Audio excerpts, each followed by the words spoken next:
Hello students, welcome to my YouTube channel. आज हम आपके लिए क्लास 12 आरोह भाग 2 के काव्य खंड से पार्ट 1 लेके आए हैं। इस पार्ट का नाम हरिवंश राय बच्चन है। चलिए वीडियो को स्टार्ट करते हैं। हरिवंश राय बच्चन अमिताभ बच्चन जी के पूजनीय पिताजी है। पहले के ज़माने में हरिवंश राय बच्चन जी ने बहुत सारी कविताएं लिखी थी और वे कविताएं बहुत ज़्यादा प्रसिद्ध भी थी। चलिए इनका परिचय देखते हैं।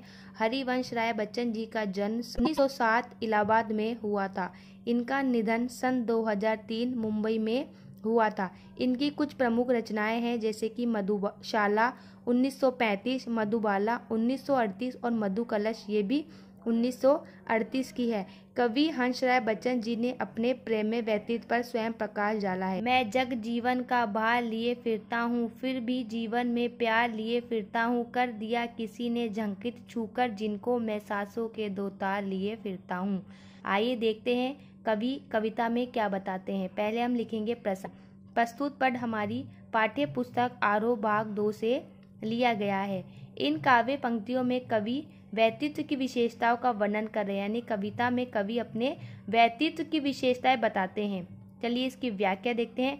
कवि कहता है कि वह संसार की कठिनाइयों से जूझ रहा है, यानी संसार की कठिनाइयों से जूझ रहा है, लेकिन फिर भी कवि इस जीवन से प्यार करता है, यानी कि फिर भी कवि को इस जीवन से कोई शिकायत नहीं है। वो फिर भी इस जीवन से प्यार करता है।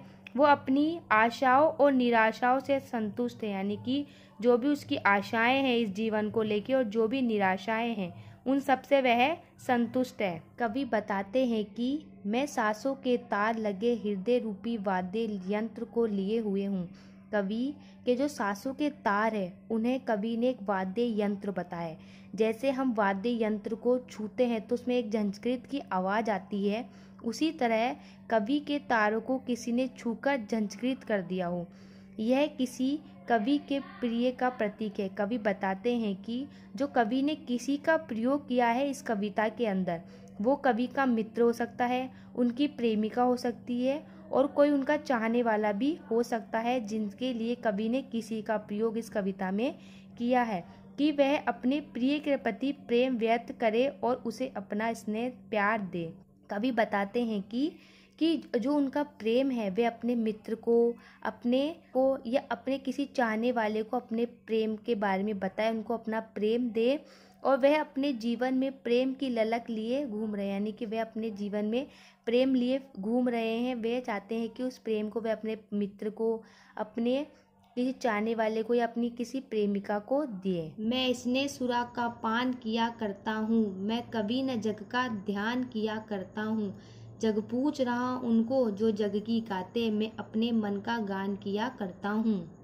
आइए देखते हैं इस काव्य पंक्ति में कवि क्या कहते हैं। हम इसका प्रसंग जो हमने लास्ट काव्य पंक्ति में लिखा था उसी का प्रसंग हम इसमें लिख सकते हैं। अब हम इसकी व्याख्या देखते हैं।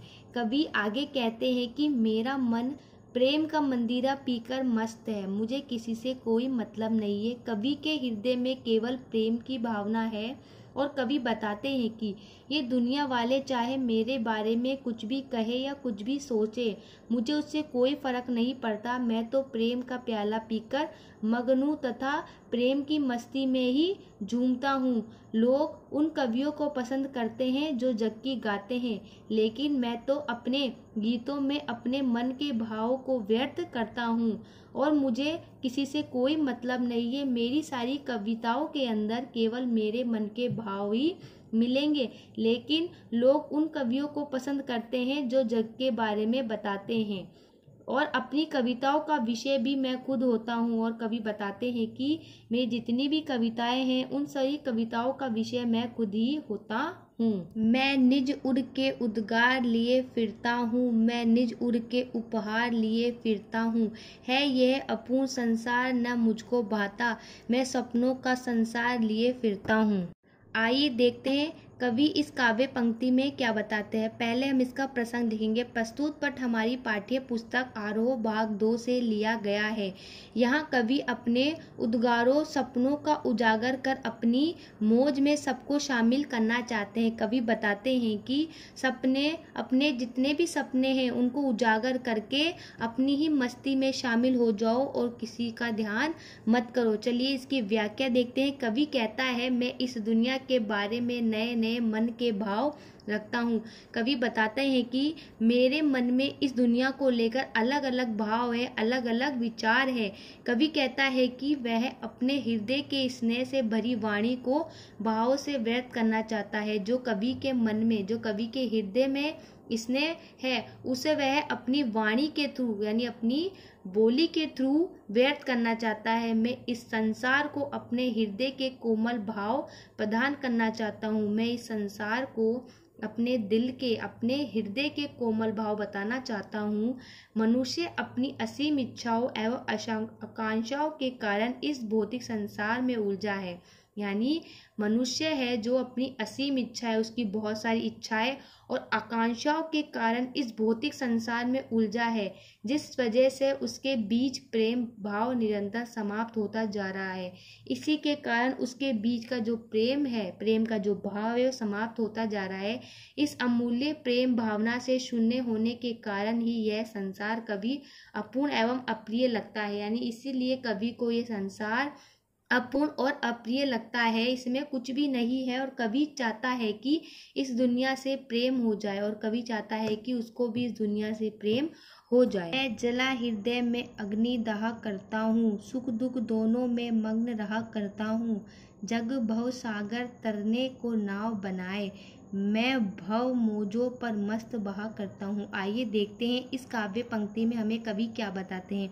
इसका प्रसंग हम जो लास्ट काव्य पंक्ति में लिखा था हमने, वही इस काव्य पंक्ति में भी प्रसंग लिखेंगे। चलिए इसकी व्याख्या देखते हैं। कवि अपने प्रेम की मदहोशी में मस्त है। यानी जो कवि है उनको सिर्फ प्रेम की मदहोशी में मजा आता है, वो उसी में मस्त है, उन्हें और किसी से कोई मतलब नहीं है। वे किसी भी सूरत में अपने प्रिय से दूर होना नहीं चाहते।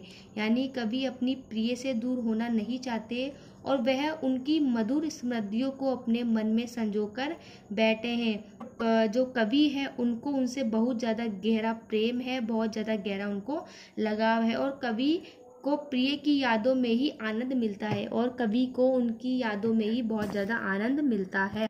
यह संसार सागर के समान भयंकर है, सागर के समान बड़ा है और भयंकर है, और इसे तैरने के लिए कोई ना कोई नाव जरूरी चाहिए। यानी कि इस सागर को पार करने के लिए, इस सागर में रहने के लिए हमें कोई ना कोई नाव की ज़रूरत है, हमें चाहिए वो नाव।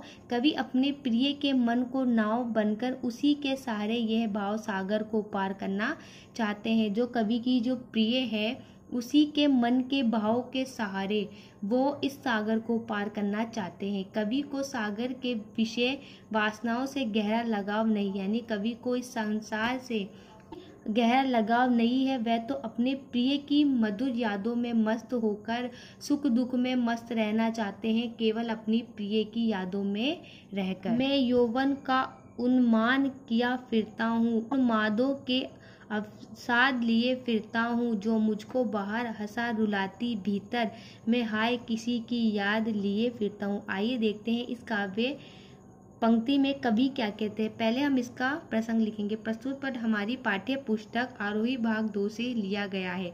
इस काव्याश में कवि ने अपने जवानी का वर्णन करते हुए अपने मनोभावों को प्रकट किया है, यानी अपने मनोभावों को बताया है, अपनी जवानी के बारे में बताया है। आइए इसकी व्याख्या देखते हैं। कवि कहता है कि मेरे मन में जवानी का पागलपन है, यानी मैं जवानी के बारे में बताता हूँ कि मेरे मन में जवानी का पागलपन सवार रहता है, जवानी का पागलपन सवार रहता है। मैं अपनी प्रेमिका से मिलने के लिए बेचैन रहता हूँ, यानी मुझे अपनी प्रेमिका से मिलना है, मैं उनसे मिलने के लिए बेचैन रहता हूँ। मैं दीवानों की तरह जीता हूँ। किन की तरह जीता हूँ? दीवानों की तरह। मेरी दीवानगी मुझे कदम कदम पर निराश कर देती है, निराशा से भर देती है कदम कदम पर। मेरे मन में अपनी प्रिय की ऐसी कुछ यादें समाई हुई, यानी मेरे अंदर मेरी प्रिय प्रेमिका, मित्र या किसी की भी ऐसी यादें समाई हुई है जिसे याद करके मेरे मन ही मन रोता हूँ, यानी मैं मन ही मन में रोता हूँ उन यादों को याद करके, परंतु दुनिया के सामने दिखाने को हंसता हूँ, यानी दुनिया को दिखाने के लिए हंसता हूँ, लेकिन मेरे मन की तो मैं ही जानूँ कि मेरे मन में क्या है। ये भी हमने काव्यांश पढ़े हैं, उन सब का सिर्फ एक ही संदर्भ है, उस संदर्भ को हम सबके अंदर लिख सकते हैं। देखिए, प्रस्तुत काव्यांश हमारी पाठ्य पुस्तक आरोह भाग 2 की आत्म परिचय शीर्षक कविता से लिया गया है। इसके रचयिताकार महान कवि हरिवंश राय बच्चन जी है।